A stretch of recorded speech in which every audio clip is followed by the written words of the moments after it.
वाराणसी भारतवर्ष के यशस्वी मंत्री हमारे union minister. Bharatiya Janata party की दिल्ली प्रदेश प्रेस वार्ता कर मोदी सरकार में किए गए कार्य व उनकी उपलब्धियों को बताया। बीजेपी केंद्रीय मंत्री हरदीप सिंह पुरी ने जन आशीर्वाद यात्रा को लेकर प्रेस वार्ता को संबोधित किया। उन्होंने कहा कि दिल्ली में जिस तरह से बीजेपी ने जन आशीर्वाद यात्रा की, उससे बीजेपी को जनता का काफी सहयोग मिला और दिल्ली में बीजेपी ने जहां जहां झुग्गी वहीं मकान देने की बात कही थी और वो कार्य भी जल्द मोदी की केंद्र सरकार में पूरा होगा।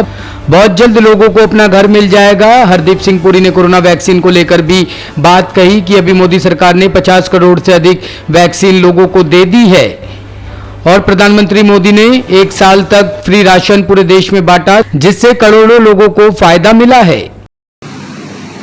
प्रधानमंत्री जी ने पिछले मॉनसून सेशन के दौरान चाहा कि वो अपने नए मंत्रिमंडल के साथियों का परिचय करवाए, पर मॉनसून सेशन में जो हुआ वो तो आप सबने देखा ही होगा। हमारे जो विपक्षी दल में हमारे साथी हैं वो चाहते नहीं थे कि पार्लियामेंट रन कर सके। हमने फिर भी कोशिश की, हमने अपनी तरफ से कई बिल पास करवाए और हम तो तैयार थे सभी विषयों पे चर्चा करने के, कोविड पे और विषयों पे, पर वो चर्चा कभी मांगते थे और जब चर्चा शुरू होती थी तो डिस्ट्रप्शन कर देते थे। पर उस चीज में मैं नहीं पढ़ना चाहता। जन आशीर्वाद लेने के लिए कौन गए, नए मंत्रिमंडल में कौन लोग हैं?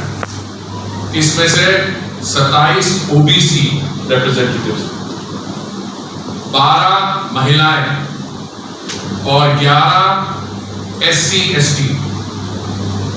मैं समझता हूं कि भारत के इतिहास में ये पहली बार ये ऐसा हुआ कि माननीय प्रधानमंत्री जी ने अपने मंत्रिमंडल में इतनी बड़ी संख्या में OBC SC ST महिलाओं की रिप्रेजेंटेशन करवाई। और जो कल हमें प्यार मिला, आशीर्वाद तो जनता का मिला, आप मेरे मुंह से क्यों सुनना चाहते हो? जो कल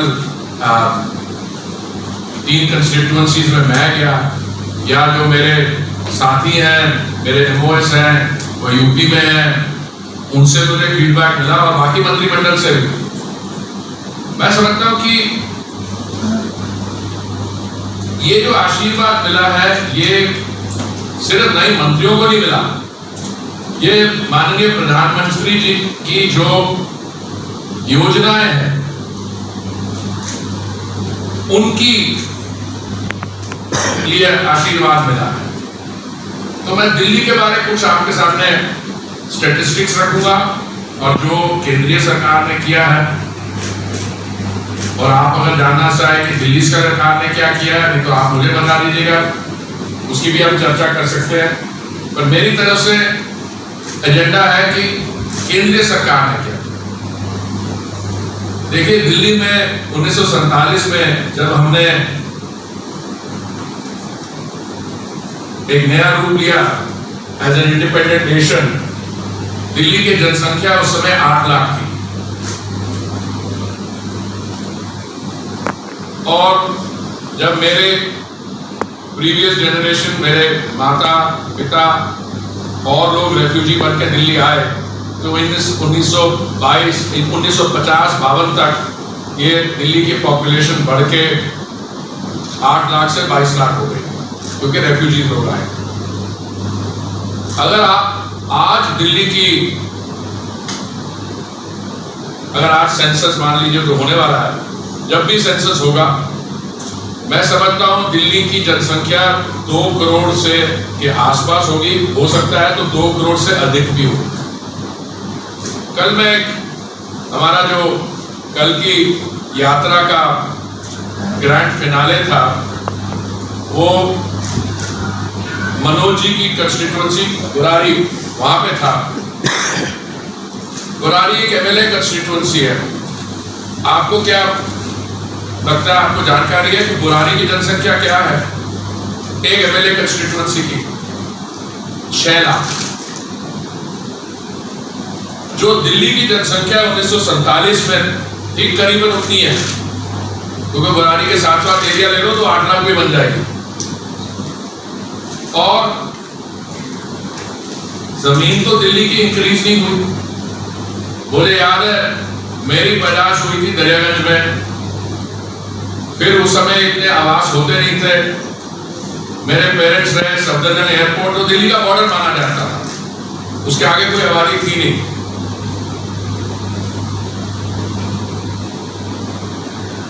बढ़ती बढ़ती आबादी जो है बढ़ती गई। लोग जब दिल्ली आते हैं कि हम ये जो अनऑथराइज्ड कॉलोनीज हैं इनको रेगुलराइज करने का काम करेंगे। 2006 में तो कुछ कोशिश भी की गई, 1996 में शायद कुछ कदम भी उठाए गए थे, पर जब भी पूछा जाए तो कहते हैं बस काम हो रहा है। रिस्पॉन्सिबिलिटी किसकी थी? Government of the national capital territory of Delhi, GNCTD की जिम्मेवारी थी।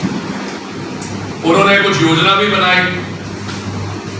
जब मुझे मंत्रिमंडल में शामिल किया गया सितंबर 2017 में 3 सितंबर को, तो मेरे में पूरा ये आइडिया मेरा बना हुआ था, क्योंकि मुझे प्रधानमंत्री जी से भी कई बार चर्चा हो चुकी थी कि अनऑथराइज्ड कॉलोनीज का कुछ करना है। तो हम दिल्ली सरकार को चिट्ठी लिखते गए, उन्होंने कहा कि हम करने वाले हैं, अभी करने वाले हैं।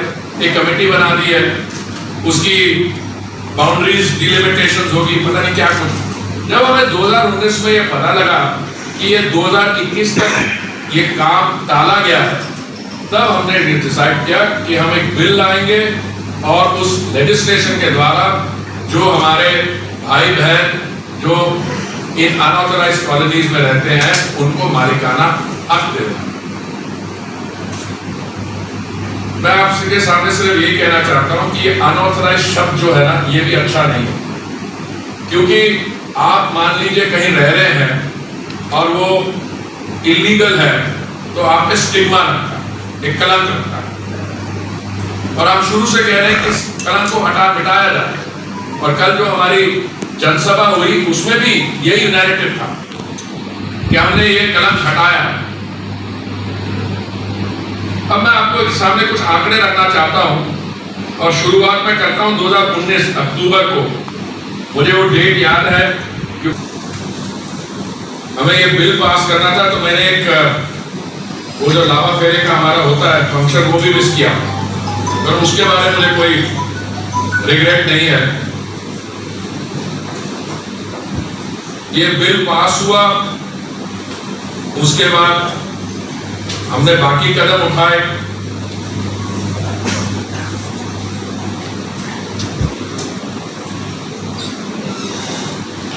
उससे पहले लेफ्टिनेंट गवर्नर साहब ने एक कमेटी बनाई थी जिसने जून 2019 में एक रिपोर्ट दी थी, और हमने ये लेजिस्लेशन पास की अक्टूबर में। DDA ने 1731 कॉलोनीज और उनके नक्शे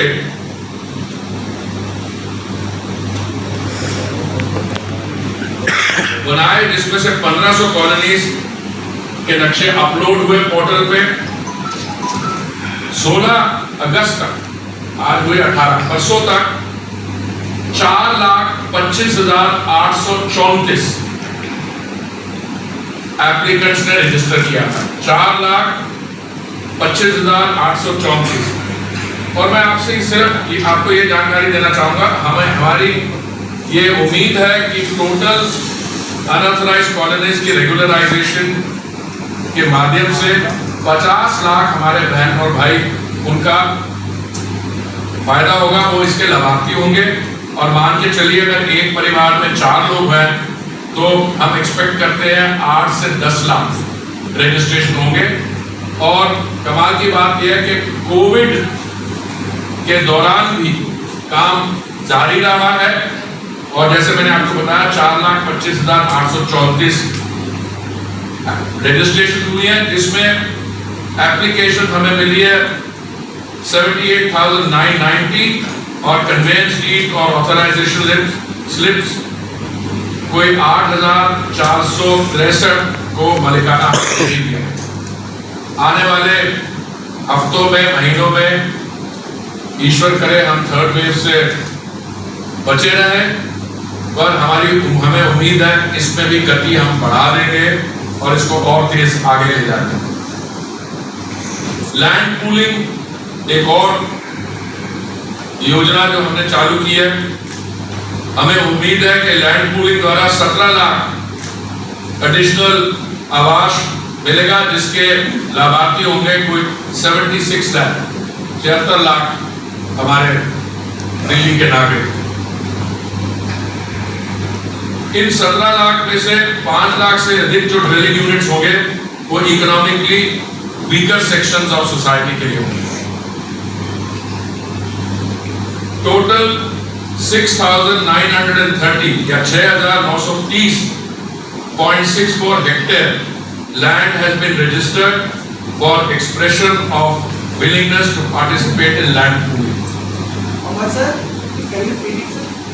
6,930.64 हेक्टेयर जमीन जो है रजिस्टर की हुई है, की गई है एक्सप्रेशन ऑफ विलिंगनेस के लैंड पूलिंग पॉलिसी में वो हिस्सा लेना चाहेंगे।